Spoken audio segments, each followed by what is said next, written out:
Welcome to the High Ground podcast in under 10 minutes. I'm Stevie W. Callum.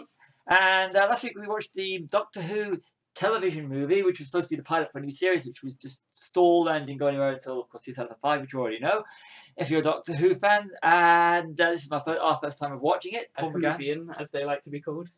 It's Whovian. That's a very weird name, but okay, Whovians. So what did you think? Yeah, I thought it was quite good, actually. Well, I mean, it was like Street Fighter good. Like, you know, like when you're in on a Saturday night and you just think, I just want a nice, easy watch. It was actually a lot better than I thought it was going to be, considering it was the one that they shelved afterwards. I thought it was going to be awful, but it was fun. You know, there was nothing deep, but it's just Americanized, low budget, and it reminded me of Highlander Endgame. Yeah, the it's whole very thing. Highlander. Yeah. And at the end, where spoilers, where they've got the Millennium Party, and they keep focusing on the same 3 or 4 guys. Yeah, it's at the really party. I thought was very cheap. High numbers, wasn't it? But it was quite interesting to see how Sylvester McCoy went out of it. I never really, because pre-Christopher Eccleston, I have no knowledge of Doctor Who at all. I remember bits from when I was a kid, but I watched one of the documentaries on it, and it was about they cast Eric Roberts because they had to have a name. Yeah. And he was they were casting for budget and for selling reasons rather than for who's right for the role. Yeah. He was alright as the master, but it was the Americanized sheen on the thing, really. Yeah, he was very cheap, wasn't he? He's like a sort of 1960s Batman villain, wasn't he? Yeah. Which is a weird reference to make, seeing as he's in The Dark Knight. He's good in The Dark Knight. But Paul McGann was great as the Doctor. I'd like to have seen where he'd have gone. That 10-minute extra they had on the Blu-ray was The really Night of the Doctor. Yeah, that was really good. Yeah. It's also, if you want to watch, if you want to get it, it's also on the digital as part of the 50th anniversary package. That one is. Oh, okay. And it's good actually seeing how he became John. Yeah, the War Doctor. Yeah, the War Doctor. I'm not up on my Doctor, but I do enjoy it.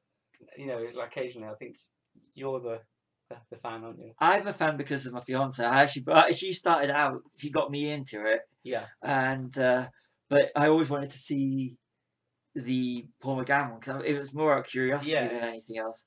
But I'm glad I bought it. It's one thing I really do admire about Doctor Who is what they do with the budget. I mean, I assume it's probably bigger today, but it's still not as big as some TV shows. But what they do with the budget is so like adaptive and so clever. Like, I mean, you've showed me the way they use multiple angles of different of the same place. Recycling locations. And it's something not many things do now. I mean, like, I think a lot of higher budget things probably just build a new set just because they've got the money to do it, and you don't need to. Well, when they were filming, I don't know if they're still filming. They're filming the Jodie Whittaker ones in Wales, but with from Christopher Eccleston right to Peter Capaldi. Yeah. Literally, if you go to Cardiff, the Bay Area, and the city, you can actually, and within about 20-30 mile radius is where they did all the filming locations and recycling sets. But I wasn't a fan of the Paul McGann's Doctor's sidekicks. Companions. I thought they were very paint by numbers, weren't they? But Sylvester McCoy was good, and how he went out was it was quite surprising, actually. Like, quite normal way to die, isn't it? In Doctor Who, you know, just getting spoilers. He just got shot, didn't he? Yeah.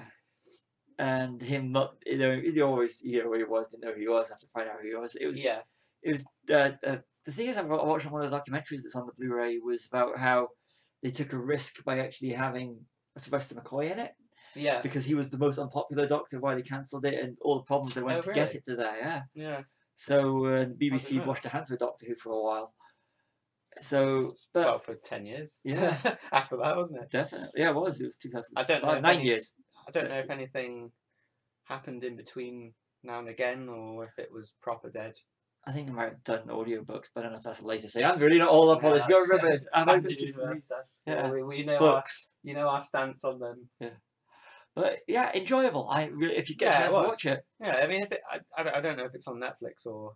I had to go and get it on Blu-ray. Yeah. Oh, okay. That's probably better on that because you can get the features and if there's a commentary, I don't know. Or there is. I'm going to watch this soon. Yeah, but it makes those sort of when they make an effort with the features on things, it makes watching things that aren't even great, interesting at least. A lot of if any of you collect Arrow Video Blu-rays. I mean, what they do with special features is nothing short of a miracle. Like they take films that look utter rubbish, that probably were rubbish in their day, and even the film might not be that good, but I'm intrigued when I look at the documentaries and I see, like, if it has, like what they did with the budget and so on and so forth. As long as the making of is interesting, I'll watch anything. Yeah, I'm the same. I mean, I've always got the theory when it comes to doing film criticism, is that nobody ever goes out of the way to make a bad movie. No. But if you've got all these features, it explains why the decisions were made to make it the way it was. Yeah. And that's what's brilliant about the Blu-ray of the Doctor Who TV movie. Yeah, I mean things like like famously bad films like Birdemic and Sharknado. Yeah. Even Sharknado's good. I think Sharknado is deliberately made to be bad, but I love Sharknado. Apparently The Room and Birdemic, they were actually made like legit. Oh, we think we're making a good film here. I think that makes it funnier in a way, because you think, well, how can you possibly be? But like you say, no one sets out to go, I'm going to make an awful piece of culture here. I watched slightly off subject. I watched Plan 9 for Outer Space. Yeah. That's not as bad as people. But yeah, it's nowhere near as bad as you good. know. So out of 5, how much would you give the Doctor Who movie just as a movie itself? Yeah, probably about 2.5. It wasn't great, but it wasn't awful. Like, I mean, I'm not a massive Doctor Who fan anyway, so that probably detracted a star. I go with 3 because it's not brilliant. It was enjoyable. It was just middle of the road. Yeah. Stuff. I've seen a lot worse modern Doctor Who episodes. So that's been us doing the In Under 10 Minutes, the Doctor Who TV movie. See you all in under 10 minutes. Adios.